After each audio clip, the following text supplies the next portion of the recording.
Nous avons répondu à une invitation très aimable de Monsieur le ministre qui, comme vous le savez, vient de prendre fonction.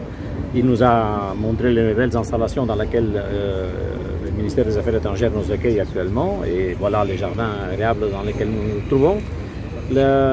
Ces premiers contacts étaient pour échanger de vues sur ce qui s'est en train de passer et suivre dans votre pays. Il nous a demandé de rapporter fidèlement ce que nous voyons dans le jour la quotidianité des citoyens ici à Conakry. Malheureusement, pas tout le monde peut maintenant se déplacer vers l'intérieur parce que l'état du pays pour le transport, ce n'est pas évident. Mais sinon, je serais moi-même ravi de pouvoir faire un tour du pays. Et donc, on doit rapporter ce qu'on voit ici à Conakry. Il nous a demandé de faire ça de façon régulière.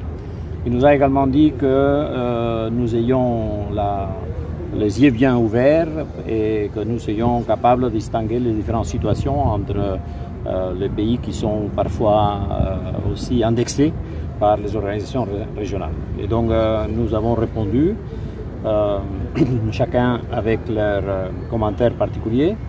Et voilà un tout petit peu le but de l'opération. Mais qu'est-ce que vous avez répondu? Qu'est-ce que vous comptez faire dans cette période de transition? Et vous-même, comment vous réagissez aux pierres qui sont déjà posées depuis le début de la transition? Donc, nous, comme je disais, Monsieur le ministre, pendant la réunion, nous sommes là depuis très longtemps. Nous avons vu déjà ça c'est la troisième transition dans ces pays. Nous savons que ceci peut offrir une opportunité à ces pays de s'enraciner dans la démocratie et dans le développement, mais nous souhaitons que ceci se fasse dans le plus bref délai.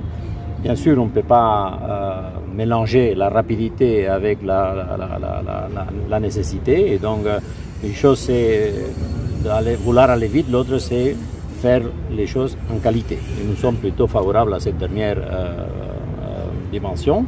Par exemple, si nous devons aller à des élections, parce que ça c'est le but de la transition, c'est préparer les élections, il faut le faire correctement. Et si le gouvernement de ce pays considère que l'Union européenne et ses États membres peuvent apporter une aide technique, politique, financière, nous sommes à vos côtés.